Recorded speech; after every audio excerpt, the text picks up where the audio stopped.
वैसे ही यदि हम अपने जीवन की डोर अपने गुरुदेव के हाथ में समर्पित कर दें तो संभव है कि इस संसार सागर से हम लोग पार हो जाएंगे। यदि हम ये सोचें कि हम खुद पार कर लेंगे तो महाराज हमारे आपके अंदर उतनी सामर्थ्य नहीं है कि हम परमात्मा को प्राप्त कर सकें।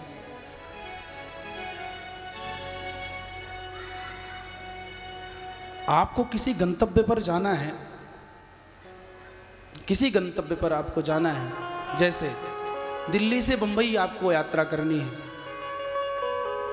और बंबई की यात्रा के लिए आप दिल्ली स्टेशन पर गए, डब्बे में बैठ गए, जो आपका कोच है उसमें बैठ गए और महाराज उस डब्बे में जब इंजन लगा ही नहीं है तो ट्रेन कैसे आगे बढ़ेगी। बंबई पहुंचना है तो अपने डब्बे को इंजन से जोड़ना पड़ेगा, तभी ना आप बंबई पहुंचेंगे। नई डब्बे को वहीं दिल्ली स्टेशन पे खड़े रखो, जब तक कोई डब्बा इंजन नहीं लगेगा तब तक डब्बा वहीं खड़ा रहेगा। यही परिस्थिति हमारे सबके साथ है। हमारा गंतव्य क्या है, लक्ष्य क्या है, जीव का परम लक्ष्य क्या है। प्रथम दिवस सोनक जी ने प्रश्न किया था, जीव का परम लक्ष्य क्या है, what is the aim of our life. हम सभी को समझना चाहिए एम क्या है, लक्ष्य क्या है। लक्ष्य सुंदर सुंदर अच्छे अच्छे भोजन पकवान खाना।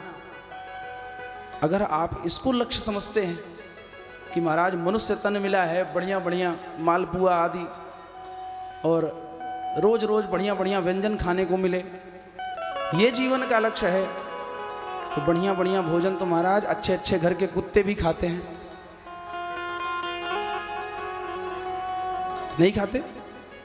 हम आप वो चीजें क्या देखेंगे जो बड़े बड़े कोठियों के कुत्ते अच्छा अच्छा खाते हैं।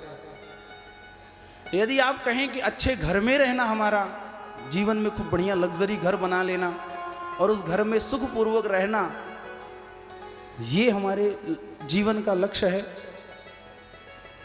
फिर उन कुत्तों से पूछो, महाराज चकाचक एसी वाला कमरा मिलता है, उसमें बढ़िया ठाठ से रहते हैं। कई बार तो मालकिन अपने साथ लेके सोती हैं उनको। ओह, अब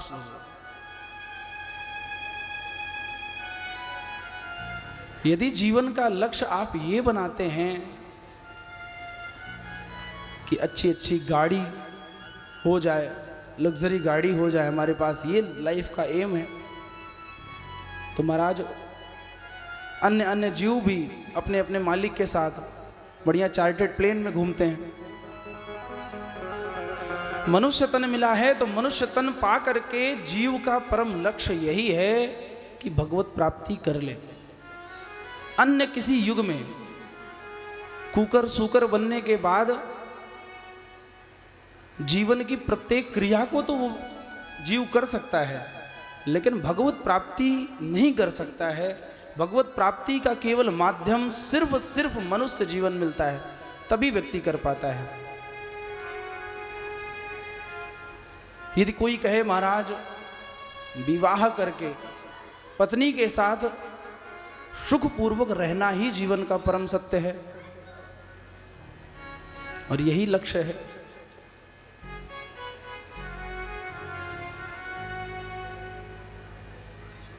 तो अन्य अन्य जीव भी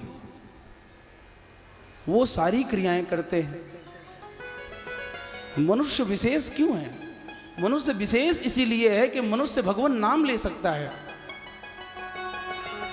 आप रो रहे हैं, जानवर भी रोता है। आप हंस रहे हैं, जानवर भी हंसता है। आप प्रसन्न हो रहे हैं, जानवर भी प्रसन्न होता है। आप चल रहे हैं, जानवर भी चलता है। जानवर और मनुष्य में अंतर क्या है? सिर्फ यही है कि मनुष्य केवल भगवान नाम ले सकता है, वो जीवों को ऐसी व्यवस्था नहीं दी गई है, अन्य जीवों को। और 84 लाख योनियां हैं और 84 लाख योनियों में जब जीव भटकता भटकता भटकता भटकता 84 लाख हम लोग केवल सुनते हैं और ऊपर से निकाल देते हैं। कभी उसके अंदर प्रवेश करके देखिए। गरुड़ पुराण इत्यादि यदि आप अध्ययन करें, इनमें से कई लोग होंगे जो गरुड़ पुराण श्रवण किए होंगे। ऐसी ऐसी योनियों के विषय में महाराज बताया गया है कि सुन करके लगता है कि हम तो कुछ क्रिया नहीं कर पाते हैं, हम तो कोई साधन नहीं कर पाते हैं। 84 लाख योनियां हैं, 1 2 3 4 ऐसे 100 के बाद 1000 के बाद लाख, तब 1 लाख होती है। ऐसे ऐसे 84 लाख योनियां जब व्यक्ति पार करता है, तब ठाकुर जी की कृपा से कहीं मनुष्य जन्म उसको प्राप्त होता है। मच्छर बने महाराज,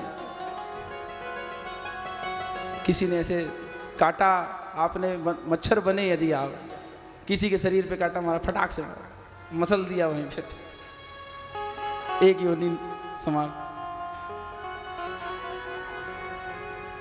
चींटा बन गए, कोई आया पैर रख दिया, खत्म।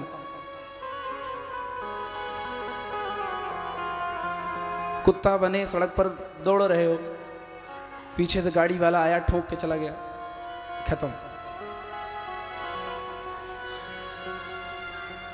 तो ऐसी 84 लाख योनियां बीतती हैं, तब जाकर के मनुष्य जन्म प्राप्त होता है। और मनुष्य जन्म को सफल बनाने के लिए किसी न किसी गुरुदेव का सहारा आपको जरूर लेना चाहिए।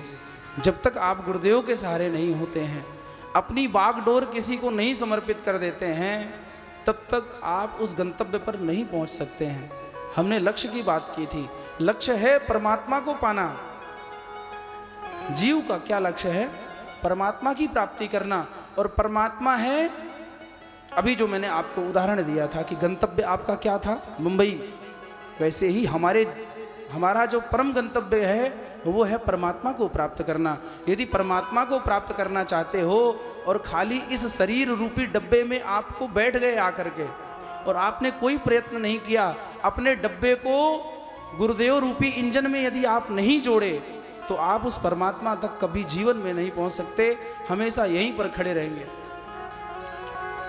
तो सदैव किसी ना किसी गुरुदेव को आप चुने और चुन करके अपने जीवन की बागडोर अपने गुरुदेव को समर्पित करें। ठीक उसी प्रकार जिस प्रकार ध्रुव जी महाराज की बागडोर नारद जी महाराज ने संभाल ली। 5 वर्ष की आयु, 5 वर्ष 5 महीने में ध्रुव जी महाराज को भगवान की प्राप्ति करा दिया। ये होती है गुरु की महिमा। आचार्य अंकित जी महाराज के द्वारा श्रीमद् भागवत कथा एवं भजनों का आनंद लेने के लिए चैनल को सब्सक्राइब करें और सनातन संस्कृति को आगे बढ़ाने में अपना सहयोग करें।